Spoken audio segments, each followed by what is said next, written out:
Au dîner, ma copine a ri avec ses amis. Il est adorable, mais tellement pas à mon niveau. Elles ont toutes ri, jusqu'à ce que je souris et dise « Alors tu vas adorer la vie sans moi ». J'ai payé l'addition et je suis parti. Ce soir-là, une de ses amies m'a envoyé un message « Tu as bien fait ». Ça fait des semaines qu'elle se vante de pouvoir trouver mieux. Au dîner, elle a ri, et ce n'était pas ce rire chaleureux, mais celui qui est cinglant, celui qui blesse. Ses amies se sont jointes à elle, les verres s'entrechoquaient, les voix étaient trop fortes. Il est adorable, dit-elle avec un sourire en coin. Mais honnêtement, il n'est juste pas à mon niveau. Toute la table a ri. Pas moi. Je l'ai juste regardé, cette femme avec qui je pensais autrefois construire un avenir, et j'ai dit doucement, alors tu vas adorer la vie sans moi. On aurait pu sentir l'atmosphère changer radicalement. Son rire s'est arrêté net. Même ses amis me fixaient comme si elle venait d'assister à quelque chose d'authentique pour la première fois de la soirée. Je n'ai pas argumenté, je n'ai pas cherché à m'expliquer. J'ai posé ma carte bancaire dans la soucoupe sur la table, j'ai réglé l'addition et je suis sorti avant même que le dessert n'arrive. Pas de cris, pas de scène, juste un détachement calme. Parce que quand quelqu'un se moque de vous en public, vous n'avez pas besoin de vous battre pour son respect. Vous partez, c'est tout. Ce soir-là, alors qu'elle postait encore des photos de son anniversaire avec des sourires forcés, une de ses amies m'a envoyé un message. Tu as bien fait. Ça fait des semaines qu'elle répète qu'elle pourrait trouver mieux. Elle a enfin découvert ce que « mieux » signifie vraiment. Nous étions ensemble depuis presque 2 ans.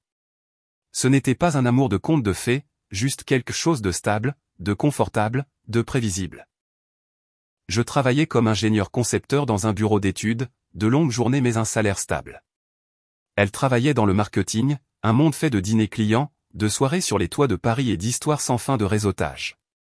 Elle disait adorer à quel point j'avais les pieds sur terre, que je n'avais pas besoin de me mettre en avant pour avoir confiance en moi. Ça, c'était avant que son monde ne devienne plus bruyant, avant les nouveaux amis, les brunchs du week-end qui ressemblaient plus à des séances photos pour Instagram, et les discussions sans fin sur le « niveau » des gens. Quand elle a eu 28 ans, j'ai organisé quelque chose de spécial. Son restaurant préféré dans le Marais. Lumière tamisée, jazz en fond sonore, le genre d'endroit qui vous fait oublier le bruit de la ville. J'avais réservé 2 semaines à l'avance, je m'étais assuré que ses amis les plus proches pouvaient venir, et j'avais même apporté un petit cadeau, un bracelet en argent qu'elle avait un jour regardé avec envie en faisant du lèche-vitrine. Tout a commencé parfaitement. Elle était sublime. Ses amies étaient chaleureuses, et pendant un moment, je me suis vraiment dit, c'est une de ces soirées dont on se souviendra. Mais j'avais commencé à remarquer des changements subtils au cours des derniers mois.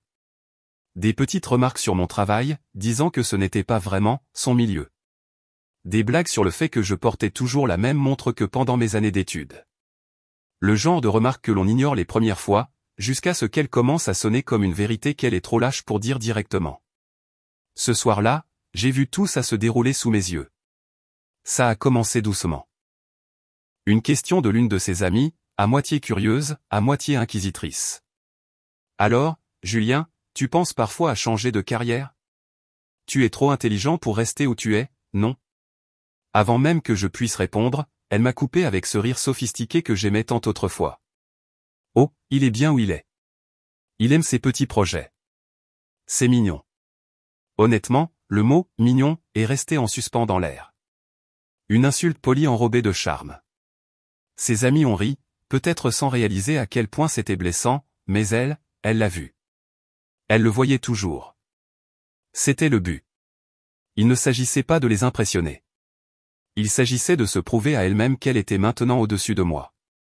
Je suis resté silencieux, j'ai souri, j'ai même levé mon verre quand quelqu'un a apporté un toast. Parce que je n'allais pas lui donner ce qu'elle voulait, une réaction. Les gens comme elle se nourrissent de l'embarras des autres. Ils confondent le silence avec de la faiblesse. Mais le silence, quand il est choisi, est une arme plus tranchante que la fierté. Quand l'addition est arrivée, elle s'est penchée vers moi et a murmuré « Ne sois pas fâché ». Je plaisantais. J'ai souri. Je sais. C'est juste que j'ai fini de rire. Elle n'a pas compris au début. Aucune d'entre elles. Jusqu'à ce que je me lève, que je pose ma carte dans la soucoupe et que je dise calmement « Alors tu vas adorer la vie sans moi ». Le reste, les visages stupéfaits, la tension silencieuse, le remue-ménage maladroit des serviettes. Tout ça n'est que du bruit de fond.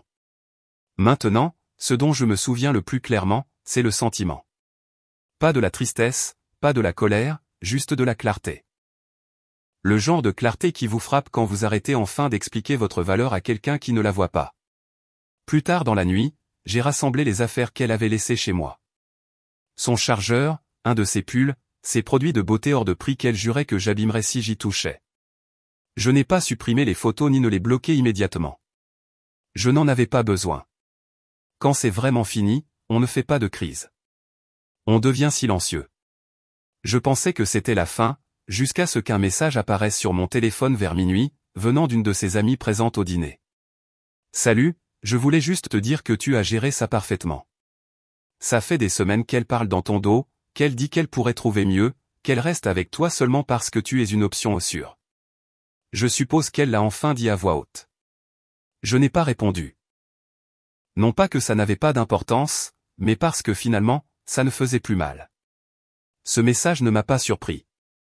Il a juste confirmé ce que je savais déjà. Elle avait cessé d'être ma partenaire bien avant ce dîner. Elle attendait juste le moment où je lui donnerais une raison de partir.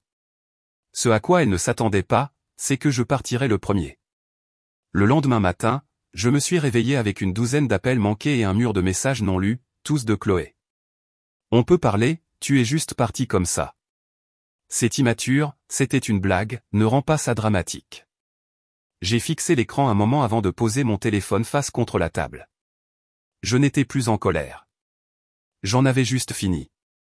Je me suis fait un café, je me suis assis près de la fenêtre et j'ai regardé la lumière du soleil s'étirer sur le plan de travail. Ce moment de calme et de quiétude était bien meilleur que n'importe quelle excuse qu'elle aurait pu envoyer. Vers midi, on a frappé à ma porte.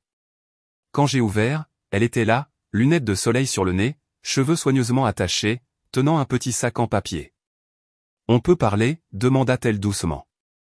Je me suis écarté. Elle est entrée, a regardé l'appartement comme si elle le voyait pour la première fois. « Tu es vraiment parti hier soir ?» dit-elle. « Tu m'as mise dans l'embarras. » J'ai haussé un sourcil. « C'est toi qui es embarrassé ?» C'est intéressant. Elle a soupiré, s'est assise sur le canapé et a posé le sac en papier sur la table. À l'intérieur se trouvait le bracelet en argent que je lui avais offert. Celui de la veille. « Tu devrais le reprendre, dit-elle. Je ne me sens pas bien de le garder. J'y ai jeté un coup d'œil. Garde-le. Il correspond mieux à la personne que tu étais hier soir qu'il ne nous a jamais correspondu à nous deux. Sa mâchoire s'est crispée. Tu vas vraiment mettre fin à notre relation pour un seul commentaire stupide? Je me suis appuyé contre le comptoir. Ce n'était pas un seul commentaire, Chloé. C'était un miroir. Tu as enfin dit à voix haute ce que tu pensais depuis des mois. Elle a baissé les yeux, silencieuse. Puis, d'une voix plus faible, je ne le pensais pas comme ça. Tu le pensais exactement comme ça, ai-je dit. Tu ne t'attendais simplement pas à ce que je l'entende. Ses yeux ont vacillé, révélant un mélange de culpabilité et d'orgueil. Puis elle a demandé, et maintenant? On fait quoi? Tu t'en vas comme ça? Ouais, ai-je dit simplement. C'est exactement ce que je fais. Elle s'est levée, a attrapé son sac, et pendant une seconde j'ai cru qu'elle essaierait de pleurer, mais non. Elle a juste dit, tu vas le regretter. Personne ne me quitte comme ça. J'ai souri faiblement. Alors je suppose que je serai le premier. Elle est partie sans un autre mot. La porte s'est refermée. Le silence qui a suivi n'était pas lourd. Il était paisible. Ce soir-là, j'ai finalement rallumé mon téléphone. Des dizaines de messages, la plupart d'elles, certains en colère, d'autres suppliants, puis un d'un numéro que je ne reconnaissais pas, « Salut, j'étais au dîner hier soir. » Tu as bien fait. Je ne devrais probablement pas dire ça, mais ça fait des semaines qu'elle parle dans ton dos. Elle disait qu'elle était avec toi seulement parce que tu es quelqu'un de sûr. J'ai fixé le message, je l'ai relu 2 fois. Pas de choc, pas de douleur, juste une confirmation. J'ai répondu par un simple « merci », puis j'ai supprimé la conversation. Quelques jours ont passé. Pas de contact, pas de nouvelles.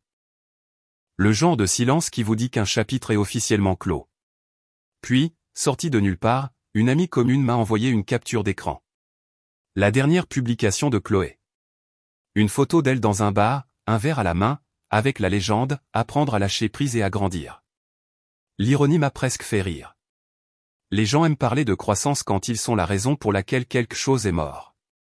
J'ai fait défiler et je suis retourné au travail. Mais plus tard cette semaine-là, j'ai reçu un autre message.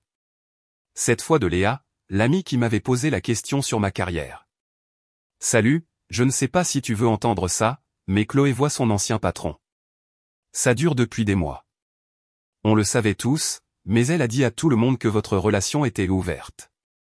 Je n'avais pas réalisé qu'elle ne t'en avait jamais parlé. » Pendant un moment, je suis resté assis là, à relire le message encore et encore, non pas avec incrédulité, mais avec une forme de réalisation. Parce qu'au fond de moi, je le savais déjà. Les nuits tardives, les voyages d'affaires soudains, la façon dont elle sursautait quand son téléphone vibrait pendant le dîner. Tout prenait sens maintenant. Et le pire, c'est que je n'étais même pas en colère, juste fatigué. Quelques nuits plus tard, j'ai reçu un autre message. Anonyme cette fois. Les RH enquêtent sur ta copine et son patron. Quelqu'un a envoyé des captures d'écran de leur message. Elle a des problèmes. Je n'ai pas demandé qui l'avait envoyé. Je m'en fichais. Je suis resté assis là, sirotant mon café, regardant les lumières de la ville par ma fenêtre. Quelque part dans ce silence, j'ai réalisé quelque chose d'important. La vengeance n'était pas nécessaire. Les gens qui vous trahissent finissent toujours par trouver leur propre punition. Ils le font lentement. Un mensonge à la fois, un rire négligent à une table de dîner à la fois. À la fin de la semaine, ces réseaux sociaux avaient disparu. Les amis communs ont cessé de la mentionner. C'était comme si elle s'était évaporée. Et honnêtement, cela semblait approprié. Quand les gens me demandent ce qui s'est passé, je leur dis la vérité. Rien de dramatique. Juste une fin silencieuse qui aurait dû arriver bien plus tôt. Parce que parfois, l'amour ne se termine pas avec des cris ou des explications. Il se termine avec une voix calme qui dit « Alors peut-être que tu mérites quelqu'un d'un plus haut niveau. » Et le son de pas qui s'éloigne, régulier, certains et libres. Cela faisait presque 3 semaines depuis ce dîner, assez longtemps pour que le bruit se calme. Je n'avais plus eu de nouvelles de Chloé, du moins pas directement. Juste des chuchotements par des amis communs, des morceaux de potin qui flottaient et finissaient par m'atteindre. Apparemment, elle prenait du temps pour « guérir », quoi que cela puisse signifier. Puis un soir, j'ai de nouveau reçu un message de Léa. « Salut, juste pour te prévenir. Les choses tournent mal pour elle. Les RH ont découvert l'affaire. Quelqu'un a envoyé des captures d'écran. Son patron est mis à pied. Elle est la prochaine. » J'ai lu le message une fois. Puis une autre, et j'ai posé mon téléphone. Pas de sentiment de satisfaction, pas de revendication, juste de l'immobilité. Le genre de silence qui s'installe quand la justice se déploie d'elle-même. Lente, silencieuse, inévitable. Le lendemain, je me suis arrêté dans un café où j'allais souvent avec Chloé. Le barista m'a reconnu et a souri. « Ça fait un moment qu'on ne vous a pas vu. Tout va bien ? » « Mieux que ça ne l'a été depuis longtemps, ai-je répondu. Je me suis assis près de la fenêtre avec mon café, regardant les gens se presser. J'ai été frappé par la banalité de la paix après le chaos. Comment elle ne rugit pas ou ne s'annonce pas? Elle existe, tout simplement. Plus tard dans la soirée, un autre message est arrivé. D'un numéro inconnu cette fois. Tu ne veux probablement pas avoir de mes nouvelles, mais je suis désolé. Pour tout. Je n'ai pas eu besoin de demander qui c'était. La façon dont c'était écrit, trop soigné, trop poli, c'était elle. J'ai perdu mon travail, a-t-elle écrit. Ils ont dit que c'était pour des raisons de professionnalisme, mais on sait tous les deux pourquoi. J'aurais juste aimé que tu me parles avant de partir. J'ai fixé l'écran un long moment avant de taper une seule réponse. Tu as beaucoup parlé. J'ai juste commencé à écouter. Puis j'ai éteint mon téléphone. Quelques jours plus tard, Léa m'a de nouveau envoyé un message. Tu sais ce qui est ironique? Après s'être fait virer, elle a essayé de te rejeter la faute. Elle a dit que tu lui avais tendu un piège. Les RH ont enquêté. Ils ont trouvé des messages où elle se vantait elle-même de cette relation. Ils envisagent de porter plainte pour utilisation abusive de données. Je n'ai pas répondu. Il n'y avait rien à dire, parce que la vérité, c'est que je n'avais rien fait. Je n'ai rien fait fuiter. Je n'ai envoyé aucune preuve. Je n'ai même dit à personne ce que je savais. J'étais simplement parti. Et d'une manière ou d'une autre, être parti avait suffi. C'est ça, le truc avec les gens qui construisent leur vie en prétendant être au-dessus de tout le monde. Ils oublient à quel point le sol sous leurs pieds est fragile. Les semaines ont passé. Son nom revenait de moins en moins. Le travail est devenu plus prenant. La vie a repris son rythme tranquille. Café du matin, trajet en voiture tard le soir, petit moment qui avait de nouveau un sens. Puis un soir, j'ai reçu un autre message. De Léa cette fois. Pas des ragots, juste de l'honnêteté. Tu sais, j'ai toujours admiré ton calme. Ce soir-là, tout le monde s'attendait à ce que tu cries ou que tu fasses une scène, mais tu ne l'as pas fait. Tu es juste parti. Elle n'a pas arrêté d'en parler après. Elle a dit que c'était la première fois qu'elle se sentait petite. J'ai souri en lisant ça. Pas par méchanceté, juste par reconnaissance. Ce moment au restaurant n'était pas une question de vengeance. Il s'agissait de récupérer quelque chose que je n'avais même pas réalisé avoir perdu. Le respect de soi. Un mois plus tard, j'ai croisé Léa par hasard. Dans le même café. Elle m'a fait signe, m'a demandé si elle pouvait se joindre à moi. Nous avons parlé de travail, de la vie, de tout et de rien. C'était facile. Pas de faux semblants, pas de jeu. Quand elle riait, ce n'était ni fort ni forcé. Ça sonnait vrai. Avant de partir, elle a dit doucement, tu sais, elle n'a jamais vraiment compris ce qu'elle a perdu. Elle pensait que le pouvoir venait du statut, mais il venait du silence, et ça, tu l'as toujours eu.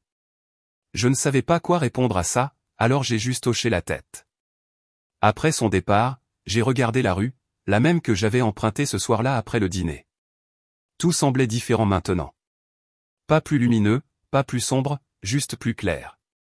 Plus tard dans la soirée, un autre message est arrivé. De Chloé cette fois. Le numéro était nouveau, mais pas le ton. J'ai entendu dire que tu voyais Léa. Je suppose qu'elle a eu ce qu'elle voulait. Je n'ai pas répondu. Non pas parce qu'elle avait tort, mais parce que la version de moi dont elle se souvenait aurait répondu. Et cette version n'existait plus. Elle a dit un jour que je n'étais pas à son niveau. Peut-être qu'elle avait raison. Parce que le genre de paix que j'ai maintenant, elle ne l'atteindra jamais. La vie a une drôle de façon de se calmer après la tempête. Pas d'un seul coup, mais petit à petit, comme la poussière qui retombe sur le sol après que quelque chose se soit brisé. Cela faisait quelques mois depuis ce dîner. Depuis les rires, le départ, le silence qui a suivi.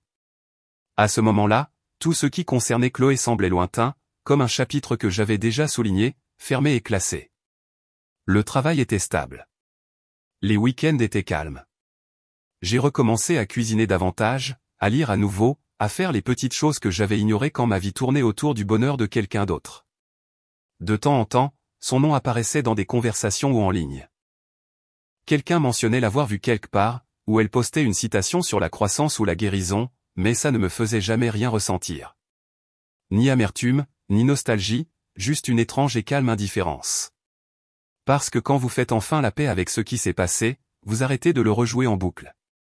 Un samedi matin, je me suis de nouveau arrêté dans ce même café, celui avec la table tranquille dans un coin et l'odeur de grains torréfiés qui s'accrochait toujours à vos vêtements.